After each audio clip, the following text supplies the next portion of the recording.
So, finally, what do you think about the final day with Philip? Fantastic. I mean, really, really rich and rewarding, and just everything that you wanted, and so well. The charisma, the way he led the group, the way he involved everything, his enthusiasm was, forgive me, infectious. Yeah, and his love of the material was palpable and transmitted itself to everybody in the room.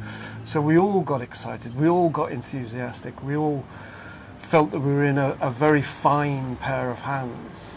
So, yeah. My name is Michelle Ann. I come from the Cambrian Mountains to this intensive course sharing Shakespeare. It's the first thing I have done since the lockdown. Needed to have an adventure, and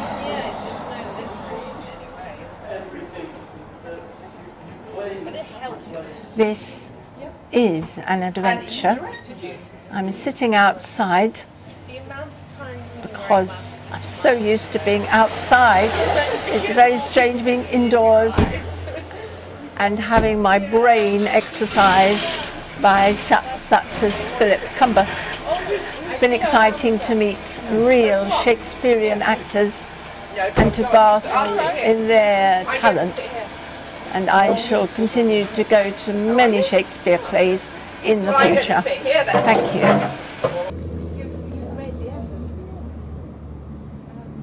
It's adequate. I used to, it is willing, but I can't say that it's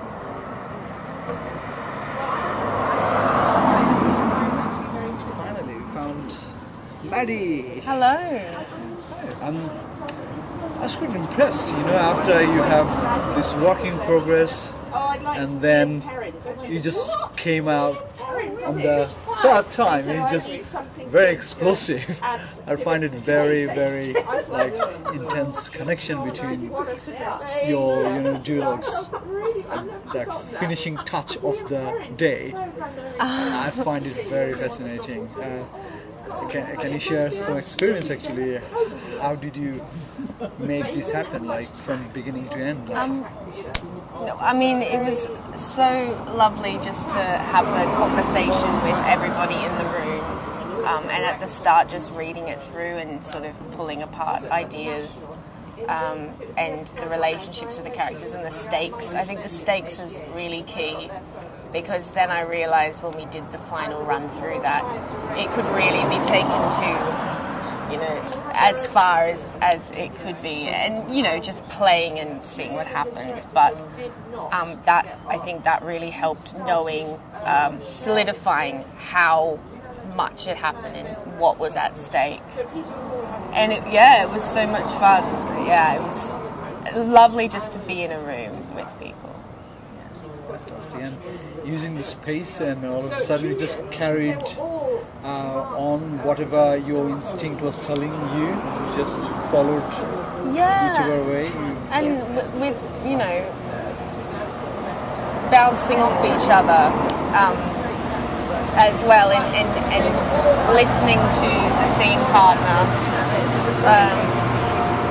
and knowing that by listening I really started to connect with what I was saying, which wasn't happening when I first read it out loud a few times, and then everyone was talking about it, and then suddenly when I was going through it with that physicalization too, you start to realize, you know, the push and pull of their relationship, and how the words and where it connects, you know, to the outside world and to Benedict, and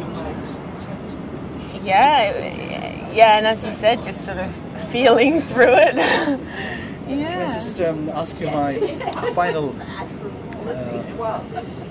question about, so do you think Shakespeare in Italy met your requirements, like the way you expected a workshop should have been? Like, do you think it's fulfilled the commitment?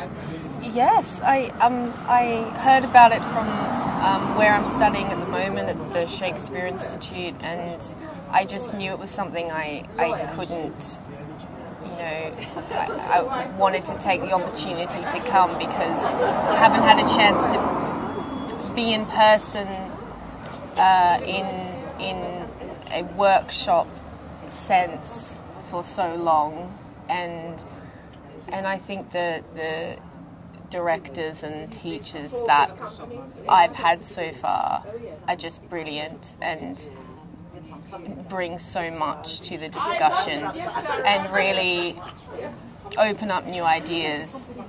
And I think, for example, with Much Ado About Nothing, probably one of the plays I'm less familiar with, but now I'm coming out of it and going, it's nice to be refreshed and be reminded why I really love Shakespeare, and just pulling apart the text a bit more. And with Sarah's workshop as well, in relation to the voice, which I think you just can't get enough of. So, and it's just such, it's probably one of the earliest opportunities to do it since being in lockdown. So it has met my expectations.